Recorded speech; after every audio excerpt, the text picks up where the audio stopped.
बोले गंगा मैया की जय, बोले सत्य सनातन धर्म की जय, बोले श्रीमद् भागवत महापुराण की जय।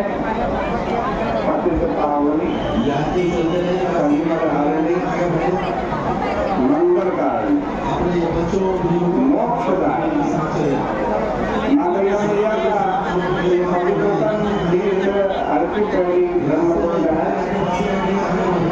श्रीमद् भागवत जी से निरंतर आप चर्चा श्रवण कर रहे हैं। श्रीमद् भागवत के एकादश स्कंद का 12वां अध्याय चल रहा था। यहाँ भगवान उद्धव को कहते हैं कि उद्धव, जो भगवान है ना, जो ईश्वर है,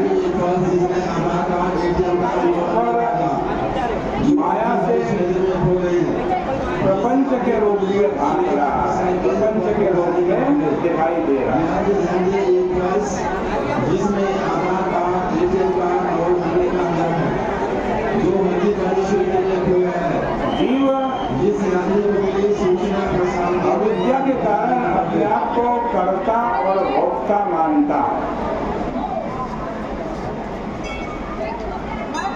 और कर्ता भोक्ता मानने से उसे विधि निषेध का अधिकार हो गया। उसी अवस्था में शास्त्र कहते हैं कि चित्त शुद्धि के लिए कर्म करना जरूरी है, परंतु जब चित्त शुद्ध हो जाए तो कर्म का परित्याग करके भगवान का भजन करना चाहिए। यह बात बताने के लिए ईश्वर से प्रपंच कैसे प्रकट हुआ, भगवान कहते हैं कि जिस ईश्वर को परोक्ष मानते हो वही ईश्वर हमारे मूलाधार, स्वाधिष्ठान, मणिपूरक आदि चक्रों में प्रकट होता। परंतु जो नादवान प्राण है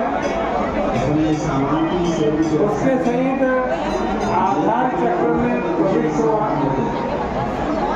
वहाँ से मनोमय सूक्ष्म पश्चंती और मध्यारूप में मध्यमा रूप धारण करके मणिपूरक चक्र में आता, फिर विशुद्ध चक्र में आता, उसके बाद मुख में आता है और वही आवाज बनकर के प्रकट होता है। मात्रा स्वरो वर्ण इति स्थविष्ठ, वही मात्रा स्वर और वर्ण होकर वही खरी वाणी बनता तथा नाना रूपों से वेद में प्रकट होता है। इस बात को हमें समझ लेना कि आग आकाश में अदृश्य रूप से व्याप्त रहती है, परंतु यदि काष्ठ में, लकड़ी में उसका मंथन किया जाए, आग का, अग्नि का,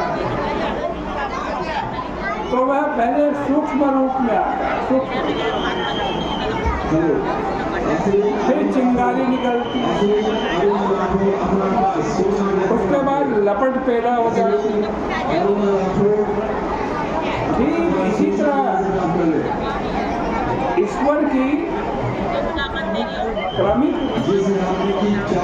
अभिव्यक्ति होती है।